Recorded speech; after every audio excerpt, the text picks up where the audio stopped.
যদি আপনারা ছাদ ঢালাই করছেন তো এই ভিডিওটা আপনাদেরকে বারবার দেখতে হবে। এই ভিডিওটা আপনাদের জন্য গেম চেঞ্জিং হতে যাচ্ছে। আপনারা যে মশলাটা ইউজ করছেন মিনিমাম M20 গ্রেড হওয়া উচিত। M20 গ্রেড মানে 1 ভাগ সিমেন্ট থাকবে, 1.5 ভাগ বালি থাকবে এবং 3 ভাগ গুটি থাকবে। ঢালাই মিস্ত্রিরা বলে আমাদের বেলচা মারতে অসুবিধা হচ্ছে।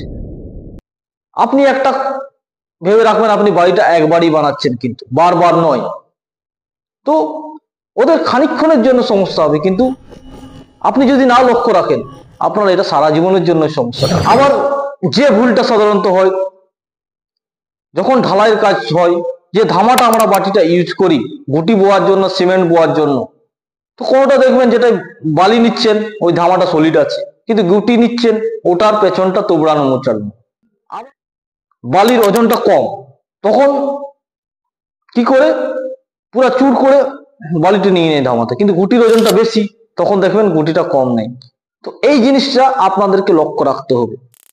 ঢালাইয়ের কাজে যে অ্যাডমিক্সারটা ব্যবহার করা হয় কেমিক্যালটা কি করে ডাইরেক্টলি মিক্সচার মেশিনে ঢেলে দেয়।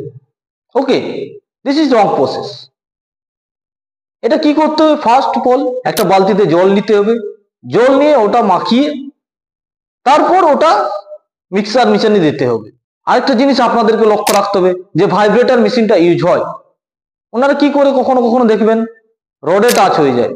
তো রডে টাচ হলে কি হচ্ছে, রড একের সাথে আরেকটা লিঙ্ক থাকে, লিঙ্ক থাকার ফলে যে জায়গাটা আগে ঢালাই হয়ে গেছে অলরেডি, তো এই ভাইব্রেশনে ওই জায়গাটা ছড়ে যায় এবং পরে সাথে সাথে আপনারা বুঝতে পারবেন না, এর রেজাল্ট আপনারা কিছুদিন পরে পাবেন। আর ভিডিওটা যদি আপনাদেরকে ভালো লাগে তাহলে অবশ্যই আমার এই পেজটাকে ফলো করুন এবং আমার উৎসাহ বাড়ান, যাতে ইন ফিউচারে আরো নতুন নতুন ভিডিও নিয়ে আসতে পারি। ধন্যবাদ, নমস্কার।